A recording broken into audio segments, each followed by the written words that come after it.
And this is the global forecast for February 2018. Now, after the relative madness of January, where we had 6 planets in Capricorn, where we had a hell of a full moon total eclipse on the day before yesterday, on the 31st of January, and the very end of the month, then February's a bit of a break for most of us. Sagittarians, you're the exception, but then you've got Mars visiting, so that's understandable. There are no large-scale, long-term, big aspects happening during February. There are no planets going retrograde or standing still or moving forward. Indeed, February is perhaps the first time we've had an entire month without any planets going retrograde for many, many years. So in itself, this is going to be an unusual month with the potential for a great deal of movement forward, both collectively and individually for nearly everyone.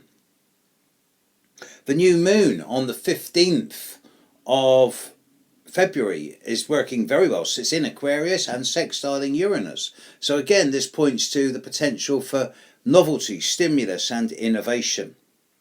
The outer planets dancing with each other are healthy enough.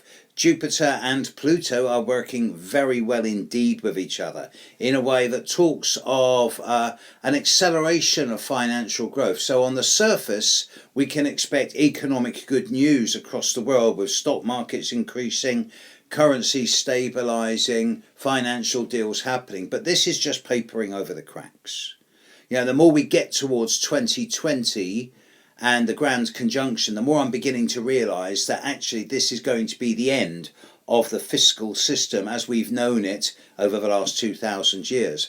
And the advent of cryptocurrency draws ever closer. And about blooming time, once we have a global currency and the days of profit and exchange rates and the bleeding of people by the callousness of the banks is over, then I, for one, will be very glad the global currency is going to happen within the space of my lifetime.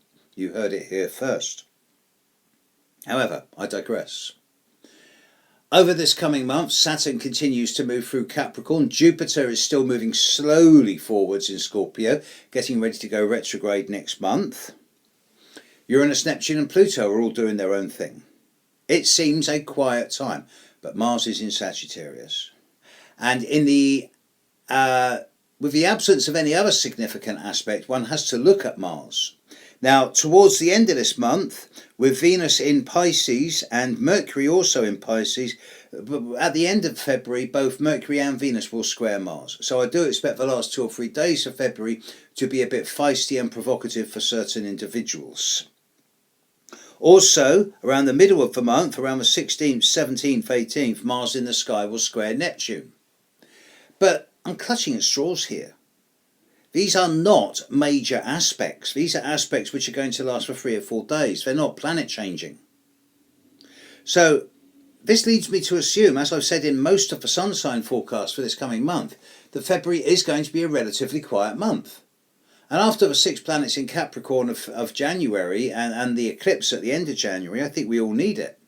Also, of course, with what's coming up in May, then perhaps it is a good time during February for us to review and reassess our options, to be able to step back from the edge and to reboot ourselves, to recharge our batteries and our souls, and to prepare ourselves for what's to come. Because it's pretty obvious to me that the more we get into April, and especially the middle of May, things are going to change in ways that we simply haven't seen before. So if the planet were one individual and all of its inhabitants were a member of that individual, I would be saying, as far as February 2018 goes, world, have a chilled out time and recharge, refuel and reboot. Change is coming and it's not that far away. Catch you later, world. Bye.